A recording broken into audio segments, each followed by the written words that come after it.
Hey parents, sending you an update so that you can start practicing some stuff that's going to be on middle of the year benchmarks with your students.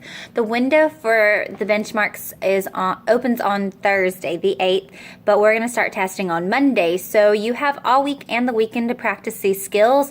Some things that are going to be on there: first, sound fluency, which they were tested on at the beginning of the year, will also be on there again. I've been doing progress monitoring throughout this first and second quarter, so we've seen a lot of growth in first sound fluency, which has been awesome. That's when they have to just tell you the first sound that they hear in a word. For instance, man would be or soap would be s. So we go through that really quickly, and they have a minute to show how many sounds they can get through, or how many words they can hear and how many sounds they can tell you or identify at the beginning. Now we're going to take it up a notch to phoneme segmenting, and this is where they're going to have to separate the entire word into individual sounds. For example, race would be r, a, s. So it would be 3 sounds in that. Or tooth, u, us, s. Like, l, I, k. And they have to individualize the sound. And they have a minute to do this. And so I say a word and they listen to it, and then they have to break it down into the sounds. Just some more examples: boat, b-o-t. Or fish, f-ish. And we either tap it out on our fingers, or you can tap it out on your arm. You can even clap the sounds out that you hear in a word. Anything that you can do, tap it on the table, however you want to get those sounds out, and they're practicing. You can make up your own flashcards of any words. It just works best if it's 2 to 4 sounds in a word, like the word jump, j-a-m-p. There's 4 sounds in that one. So any words y'all can come up with that you want to make flashcards for and run through, or if you can just think of them and say them to them and see if they can tap them out. Another one is nonsense words, and I think I sent home a video about these a few weeks ago. But nonsense words are 3 sound CVC words, so consonant, vowel, consonant words, and they either have to be able to go through the sounds really quickly, or if they can read the whole word, awesome. But I just want them to be able to tell me the sounds that they hear as fast as possible. And as they get into first grade, they should just be able to read the word and know gob or roth. But for kindergarten, we really just want them to do r, off,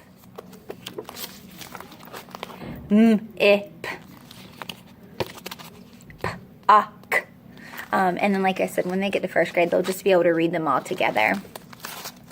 Another thing is sight words. They have been making such good growth with sight words, and we're working on them every day. We go over list A.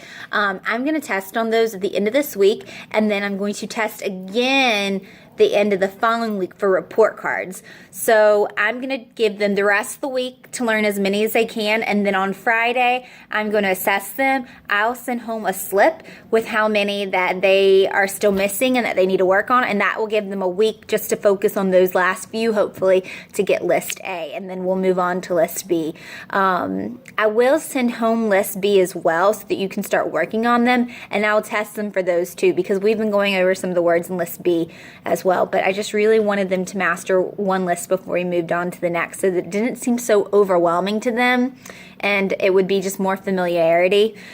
One more thing, counting. So they're having trouble going from decade to decade. So when I say that, it's like their decade numbers, which would be like going from 28, 29, 30. So really work with them on those transition into the next decade. Maybe start at 28 and say 28, 29, 30. Okay, let's do 30, 38, 39, 40. 48, 49, 50. So they can really hear it, because once they get to 40, they can go through on 41, 42, 43, 44, 45.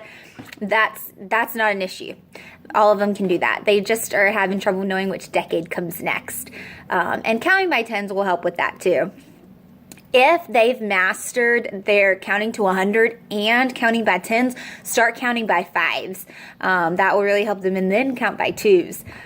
I think that's pretty much everything. I am going to go through some of our easy readers and start sending those books home. I had just one parent, the last time I sent a video, wanted an easy reader at home to do. So I'm just going to go ahead and start sending those out. I still have not gotten a Raz Kids account as of last Friday. I'm going to check it again and see if my email's been set up yet. But that will give you online books at home, which would be really nice. So keep practicing and know that next week we'll be assessing for middle of the year benchmarks, and then towards the end of the week I'm gonna start assessing for report cards as well. And I'll send you an update with the standards we're gonna be going over for report cards that we want them to have mastered. And mastery is really level 3. So remember, level 4 is that like deeper understanding of something. And typically for kindergarten, they're scoring mainly at a level 3 because there's a lot of black and white in kindergarten and they're just learning basics. But thank you so much for everything you do at home. Oh, and one more thing. Bottle caps. If you can send in bottle caps, I'm using those for centers, for building CVC words, and for numbers. Bottle caps, and then paper towel rolls or toilet paper rolls. If you can send those in for our Christmas craft, that would be amazing. Thank you so much.